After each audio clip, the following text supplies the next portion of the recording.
Yung mga boss, naalala ko yung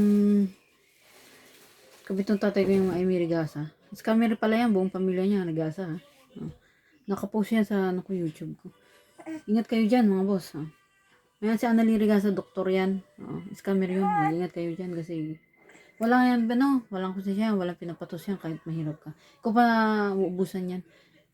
Ngayon, masama tao, ganun talaga, madabot sa pera kahit may pambayad. Ganun sila. Totoo yung sabi ni J. Chester, tas alam niyo mga boss. Kabit ng tatay ko si Amy Rigasa, ano yan. Nung nadedo yung nanay ko, siniraan niya pa yung nanay ko para magalit kami. Bago madedo, sabi niya, ano. Sabi ng nanay mo, dun sa hospital, pinabayaan niyo raw siya.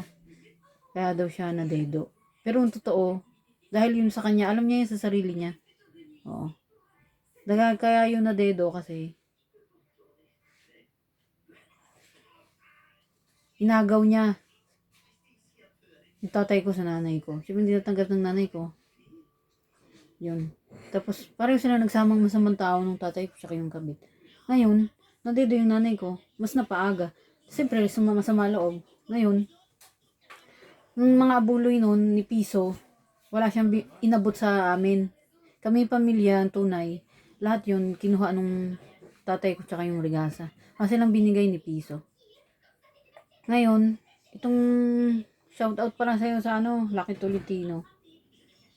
Panood ko lang dito sa YouTube. Sabi ba naman kay Rene, tsaka kay Divine, yung ating players na ano, Lodi, sabi ba naman. Kasalanan mo yan, Rene, kasi dahil sa'yo na dedo si ano, Divine. Buhay pa sana yun, tapos pinakilang pa yung mga rescue.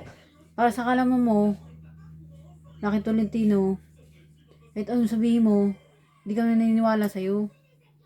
Nakita namin yung video, yun ang pinawala namin. Buti nga may drone dun may video. Alam ko wala kang konsensya katulad ng kabit ng tatay ko. Ganyan mga galawan mo. Alam namin yan. Wala kang konsensya. Patay na yung tao. Inaano mo pa sisiraan mo pa. Parehong pareho kayo. Sabagay.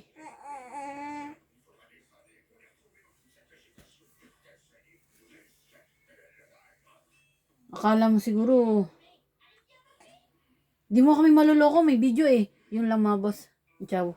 Di support my YouTube channel. Original Song by Mali. Doon maka-upload ng song kasi nag-signal. Ciao.